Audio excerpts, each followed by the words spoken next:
I know it's unbelievable to believe, but I actually agree with Jason Whitlock. Welcome to another episode of Your Smart Continues. I'm Eddie Moses. Yes, you might have read somewhere that Jason Whitlock actually responded to LeBron James. Who's Jason Whitlock? Well, some people know him as a satirist. Yes, or he can be a provocationalist, or he can be a well-respected journalist. It just depends on how you came in contact with his material lately. Because a lot of people like to make fun of Jason Whitlock, but I actually appreciate his journalistic credentials. The fact that he was at Kansas City, the fact that he was at Fox Sports News, he got fired for being a hot take guy, and now he's back on Fox News now. But the key point is the fact that Jason Whitlock said something to LeBron James that actually has Twitter in a pandemonium.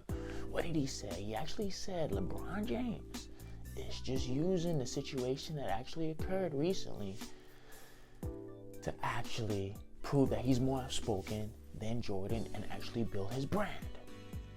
I actually agree with that take because I believe that LeBron James picks and chooses his fights. Yeah, he doesn't speak on certain issues like China. He doesn't speak on certain things that doesn't bother or affect his pocketbooks, but he's okay with speaking about anything that's going on at home, anything. And I actually agree with Jason Whitlock because Michael Jordan got a lot of flack because he wasn't very outspoken about politics or race or any other thing that actually didn't affect his basketball or his pocketbook play. But the key point is the understanding that Jason Whitlock actually has decided to take a stand against the majority of people who are actually under the liberal spell. The spell to always believe in everything the Democratic Party says, and for them not to be able to think for themselves. So him and Charles Barkley occasionally always get called goons, they always get called sellouts, they always get called Uncle Toms, and all sorts of names.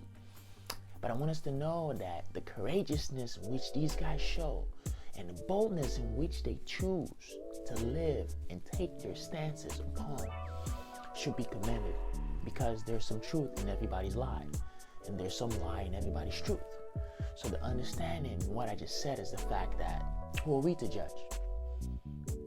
Because somebody decided to have a take and decided to stay on their own firm ground.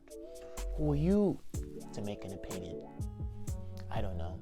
Before I cast my stone, I tend to look at my windows to make sure they're not made out of glass, so it doesn't get shattered when mines are getting thrown stones. So the key understanding is the fact that these men are brave for the courageous takes they actually have. And some of it is true, and some of it is actually false. But the key understanding is the fact that we can actually live in a society where everybody can actually have civil discourse. With what? With a common understanding with the fact that we actually have to respect our minds and our persons. So I might not agree with who you like, I might not agree with how you live your life, I might not agree on who you vote upon, I might not agree on anything that you do, but I still respect the fact that, hey, you're human, hey, we can agree to disagree. And the key understanding is the fact that LeBron James and Jason Whitlock can actually coexist in a world where their opinions are actually validated. Not one praised and the other one crucified. No, they're actually validated. And this is the world that we actually have to live in. The land of what? The land of you being able to be bold to speak up and you being able to stand behind your stance. Because I do believe that LeBron James has really championed that I am going to build a bigger brand than Jordan. How are you going to do that? You were 3-6 in the finals. Oh, well, I'm just going to be more outspoken than he is on social issues, and that's just going to give me the trump card that actually catapults me to the next level. Hey, that's a nice angle. Speak up. But the key understanding is the fact that he chooses situations where he wants to speak up on. And sometimes if you call him out, you're not. And you shouldn't be considered a sellout because you don't agree with the herd. That's not the only immunity we're looking for. A lot of people like to think like the herd. But Jason Whitlock, Charles Barkley, Skip Bayless, Shannon Sharp, Stephen A. Smith, everybody else who actually has their own opinion and they actually choose to go against the grain, you just always have to deal with the fact that they might just be doing it just to sustain their pocketbooks, their integrity, but majority of them are actually very correct. So I want us to actually live in a world where we can actually have civil discourse and appreciate the fact that we have human connection, because that's what's missing with our social distancing and our physical distancing, is the fact that we can't actually corral and hold on to each other. And I can't actually dance like this anymore. Bop, bop, bop, bop, bop, bop, bop, bop, bop.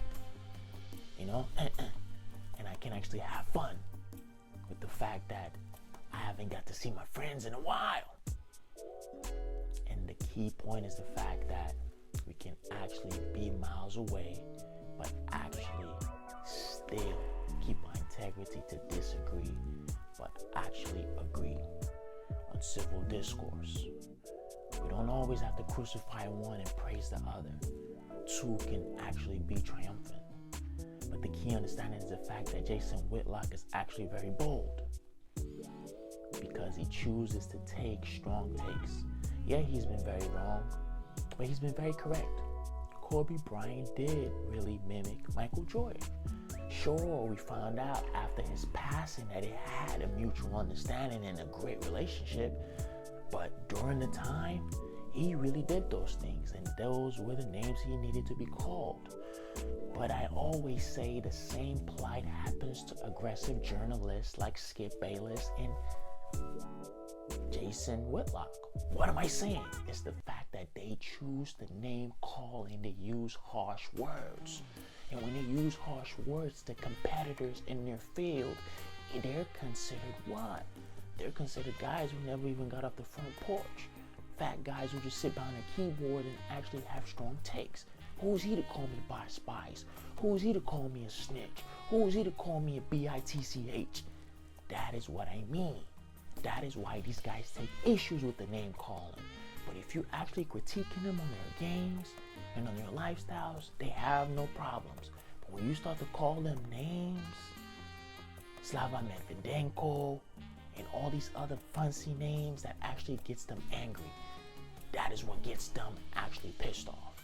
But the key understanding is the fact that I actually agree with Jason Whitlock, and I stand with Jason Whitlock, Skip Bayless, Shannon Sharp, Stephen A. Smith, and Max Kellerman.